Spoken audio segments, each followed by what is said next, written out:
পরীক্ষার আগে যে কাজটা করলে মস্তিষ্ক দ্বিগুণ ফাস্ট হবে। এই ভিডিওটা যদি তুমি পরীক্ষার 15 দিন আগে দেখো তাহলে তোমার ব্রেন স্পিড ডবল হয়ে যাবে, আর যদি ইগনোর করো তাহলে নিজেরই ক্ষতি হবে। পড়তে বসো কিন্তু মনে থাকে না, রিভিশন করো কিন্তু এক্সাম হলে মাথা ফাঁকা, ঘুম ঠিক নেই, ফোকাস নেই। তোমার সমস্যা পড়ার না, ব্রেন প্রস্তুতির। তোমার ব্রেন দুটো মোডে কাজ করে।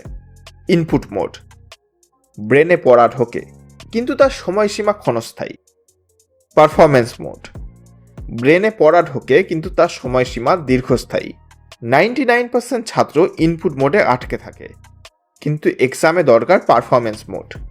আজ আমি তোমাকে এমন একটা কাজ শেখাবো যেটা করলে তোমার ব্রেন নিজে নিজে পারফরমেন্স মোডে ঢুকে যাবে। Step 1, power supply. 5 মিনিট হাঁটো, 1 গ্লাস জল খাও, চোখ বন্ধ করে 10টা দীর্ঘশ্বাস নাও। এর ফলে ব্রেনের অক্সিজেন সাপ্লাই 70% বেড়ে যায়।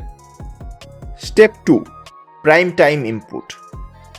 45 মিনিট শুধু পড়বে এবং এই সময় মোবাইল অফ রাখবে, অন্য কোনো ডিস্ট্রাকশন নয়। ব্রেন তখন স্পঞ্জের মতো পড়া টেনে নেবে। স্টেপ 3, নিউরোলক। পড়া শেষে 5 মিনিট চোখ বন্ধ করো এবং নিজেকে মনে মনে বলবে, আমি আজ যা পড়লাম সেটা আমার ব্রেন সেভ করে নিয়েছে। এটা subconscious locking technique. Step 4, night activation.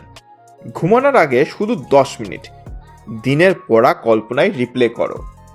Brain ঘুমের মধ্যে মেমরি কম্প্রেস করে রাখে। যারা এটা করে 7 দিনের মধ্যে রিডিং স্পিড দ্বিগুণ, মেমরি রিকল শার্প, এক্সাম হলে প্যানিক কমে যায়। আজ থেকে 15 দিন এটা না করলে তোমার এক্সাম খারাপ হলে তুমি কিন্তু নিজেই দায়ী। এই ভিডিওটা তোমার সেই বন্ধুকে পাঠাও যে পড়তে চায় কিন্তু পারে না। যদি এই ভিডিওটা তোমার একটু হলেও ভালো লেগে থাকে তাহলে একটা লাইক দিও। এরকম পড়াশোনা বিষয়ক মোটিভেশনাল ভিডিও পেতে চ্যানেল সাবস্ক্রাইব করো। আমরা আবার দেখা করব পরের ভিডিওতে। ধন্যবাদ।